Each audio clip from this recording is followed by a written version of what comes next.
ในการเขียนข้าวของผมนั่นนะครับผมได้เขียนเป็นภาษาล้านนาเก้าเงาขึ้นมาก่อนนะครับเพื่อให้เข้า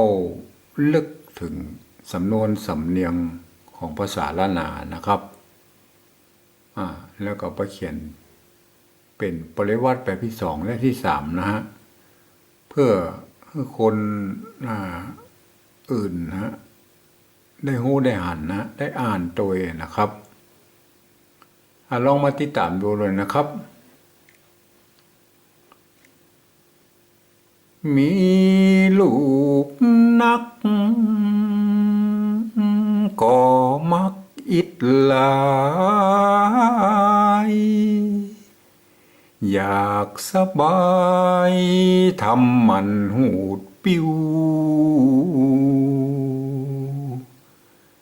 ต่อสเปิมผ่าตัดมัดติ้วแสบคัน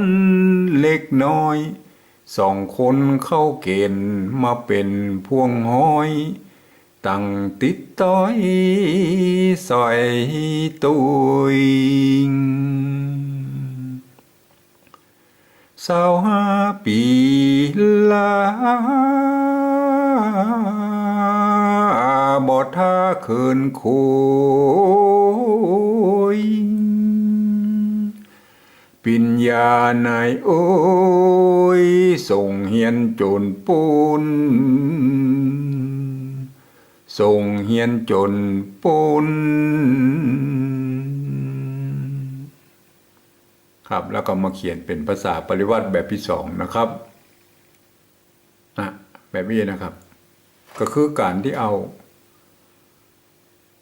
ภาษาไทยนะครับอักษรนะครับยืมอักษรไทยมาเทียบเป็นอักษรล้านนานะครับแล้วก็เขียนขึ้นมาในรูปแบบของภาษาไทยนะครับแต่ใส่ในลึกๆแล้วมันเป็นอักษรล้านนานะครับคนที่บ่ได้เรียนมาบ่รู้จักบ่สามารถที่จะอ่านได้นะมาอ่านสำเนียงมันจะผิดเพี้ยนไปนะอย่างเช่นตัวนี้ไม่ใช่ตัวมอม้านะครับยืมมาเป็นตัวมะนะครับตัวละนะครับตัวนะนะครับตัวกะนะฮะตัวอะนะครับตัวละตัวอยนะครับอย่างเงี้ยนะครับคนอ่านแบบภาษาไทยแล้วมันก็จะผิดเพี้ยนแบบอีจะต้องอ่านแบบคนที่เพิ่นฮู้ภาษาล้านนานะครับถึงจะอ่านได้นะครับมีลูกนักก่อมักอิดหลายนะถ้าขอมักอิดหลายมันก็สำเนียงมันไม่ได้ครับมันต้องให้คนที่เพิ่นฮู้ภาษาล้านนานะครับอ่านนะครับคนที่บ่ฮู้นี่คือมาทางนี้นะครับมาทางนี้มาทางนี้ภาษาปริวัติแบบที่สามนะครับอันนี้ก็ยังเขียนเป็นแบบที่สองอยู่นะครับเฮาแปลงให้มันเป็นปริวัติแบบที่สามเลยนะครับตามสำเนียงคำอู้หรือคำพูดเนี่ยนะครับ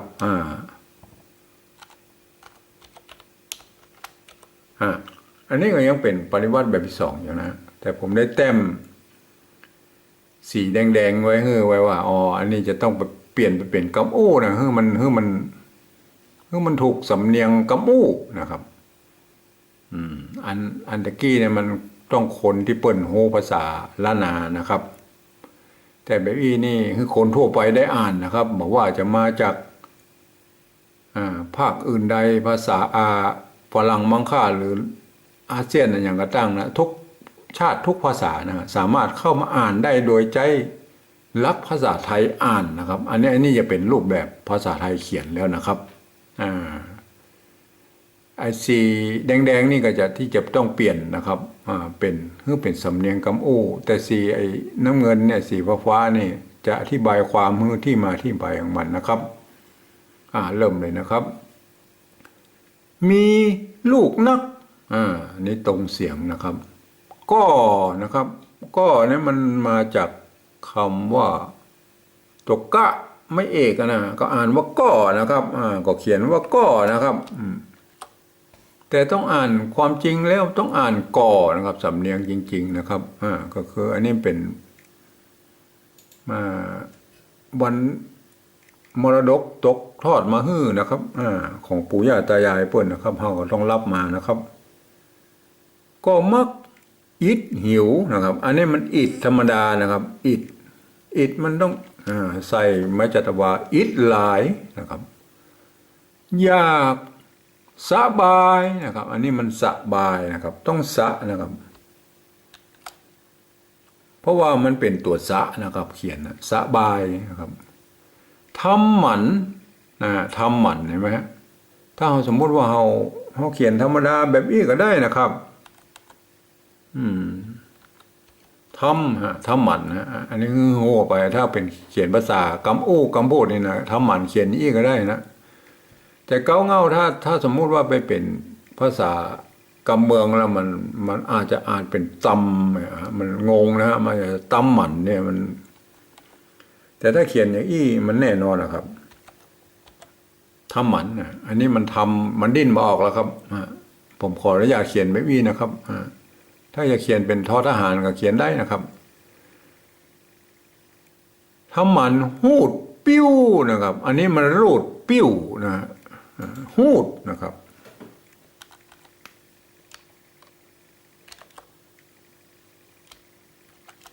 หูดหูดปิ้วอันนี้พระวรรณยุกต์เสียงโทพิเศษนะครับเสียงโทพิเศษถ้าอ่านมันก็อ่านปิ้วนะครับแต่ถ้าอย่างฝรั่งบางค่าอาเซียนมาอ่านหรือที่อื่นได้มาอ่านเขาบังคับเลยครับผมเองนะครับได้บังคับเลยนะครับว่านี่วรรณยุกต์โทพิเศษผมนะครับอ่านว่าปิ้วนะอันนี้ต้องอ่านว่าปิ้วหูดปิ้วนะโทพิเศษบังคับเลยนะครับอันนี้ท่อสเปิร์มท่อสเปิร์มสเปิร์มเห็นไหมฮะถ้ามันตัวอันนี้มันตัวปะนะครับถ้ามาเขียนมาสามัญบางไงต้องใจตัวปะนะต่อนะครับต่ออันนี้มันตัวตะนะครับอันนี้ต่อนะครับต่อจะไปงงนะครับ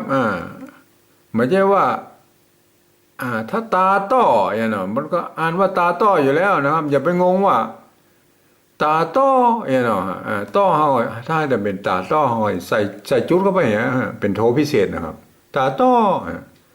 อันนี้มันคือต้อนะครับต้อ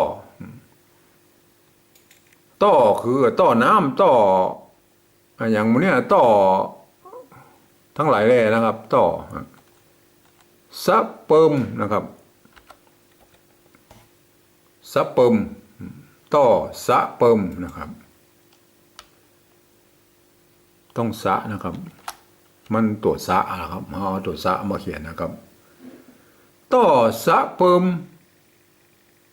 ผ่าตัดมัดติ้วก็โทพิเศษทำแล้วครับโทพิเศษนะครับโทพิเศษก็ใส่จุดประดับมาเหี่ยบังคับนะครับต้องอ่านติ้วไม่ใช่ติ้วนะครับติ้วมันโทธรรมดามันติ้วแสบคันคันมันดั้งเดิมบนใจตัวคอคนนะครับเขาขอมาใจตัวคอควายเหรอนะครับมันจะได้มันหันงามๆหน่อยแสบคันเล็กน้อยนะครับดั้งเดิมบุ่นมาใส่ไม้ตะคูนะครับหรือไม้ซัดนั่นนะถ้าเอามาใส่แต่ถ้าภาษาเขียนกำโอ้ก็ใส่ได้นะครับอย่างได้ก็คือเล็กน้อยนะครับมันมีปัญหาแต่ผมขอเขียนว่ามาใส่นะครับเพราะว่าในภาษาล้านนานะครับถ้าใส่ไม้ซัดมันเหมือนจะว่าเล็กน้อยนะมันเป็นเหล็กน้อยมันจะกดเสียงต่ำลงมานะครับมันก็เลยผมบอกเอาแบบดั้งเดิมดีกว่านะครับ2 คนเข้าเกณฑ์นะครับ2 คนนะคนก็เปลี่ยนมาเป็นข้อควายเหรอมันงามๆหน่อยจะได้อ่านว่าคนเข้าโทพิเศษครับเสียงโทพิเศษนะฮะเข้านะครับถ้าอ่านก็เข้า เกณฑ์นะครับเข้าเกณฑ์เกณฑ์อันนี้เกณฑ์ละถ้าสมมติว่าจะเขียนแบบสมัยใหม่นะครับมันตรงรากศัพท์หน่อยอย่างนี้ก็ไม่มีปัญหาครับเข้าเกณฑ์นะแต่ผมขออนุญาตเขียนเหมือนเดิมนะครับภาษาง่ายๆของภาษาล้านนานะครับก็เกณฑ์ก็สระเอกอไก่นอนหนูนะฮะเอาไว้ทั้งลุ่มมันเกณฑ์นะมันนึกเกณฑ์หมดแล้วครับมา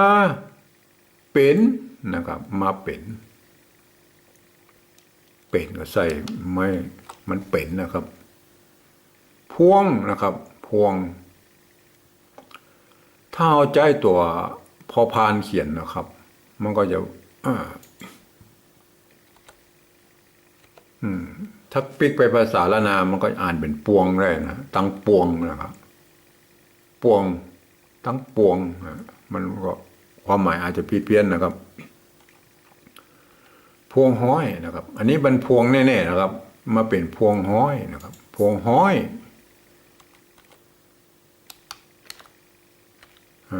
พวงห้อยมาเป็นพวงห้อยตังติดต้อยนะครับอันนี้มันตังติดต้อยนะครับสำเนียงกัมพูมันต้องตังนะครับตังติดต้อยโทพิเศษนะครับโทพิเศษซอยโตยนะครับอันนี้มันตัวตะนะครับเสียงสามัญไปต้องใช้ตัวตะนะครับโตยนะครับโตยนะฮะซอยโตย25โทพิเศษนะครับเสียงโทพิเศษ25ปีละบอท่าโทพิเศษนะครับโทพิเศษเขินขุยปิญญาในโอยส่งเฮียนนะครับส่งเฮียนนะครับอันนี้มันเรียนถ้าเป็นกัมโอแล้วมันอาจจะสับสนได้บังคับเฮือเฮียนนะครับเฮืออ่านเฮียนนะครับเฮียนจนป้นนะครับอันนี้มันจนธรรมดามันสามัญนะครับจนคืออันนี้ครับป้นโทพิเศษนะครับได้อะไรเห็นไหมครับสำเนียงไผ่กระจ้างมาอ่านจะต้องอ่านตามหลักภาษาไทยนะครับสะกดไปตามนั้นนะครับก็ยกเว้นตัวที่มันเป็นอยอย่างนี้จะต้องอ่านว่ายอยักษ์ไทยนะครับถ้าเป็นยอยักษ์ธรรมดาก็อ่านยอยักษ์ยอนะครับเป็นภาษาล้านนานะครับลองมาดูเลยนะครับมีลูกนักก็มักอิดหลายอยากสบายทำมันหูปิ้วต่อสะเปิมผ่าตัดมัดติ้วแสบคันเล็กน้อย2 คนเข้าเกณฑ์มาเป็นพวงห้อยตังติดต้อยสอยตย25 ปีละบัดท่าเขินขวยปิญญาในโอยส่งเฮียนจนป้นส่งเฮียนจนป้นลืมบอกตัวนี้เป็นตัวนะครับตัวยอหญิงนะฮะมาจากตัวยะนะครับในภาษาละนานะครับเป็นตัวกรรมประกอบทั้งหลังนะฮะออกเสียงเหมือนยอยักษ์ไทยเหมือนครับปิญญานะครับปิญญานะไม่ใช่ปิญญานะครับเพราะว่าอันนี้มันเป็นตัวยะนะครับขึ้นจมูกกันนะครับลองเอาไปพิจารณากันดูนะครับแล้วก็ปรับปรุงของตัวเองนะครับเพื่อคิดว่านะครับเขาจะเขียนให้คนอื่นได้อ่านได้หู้เพื่อมันเป็นสากลนะครับเขาจะใช้วิธีใดนะครับ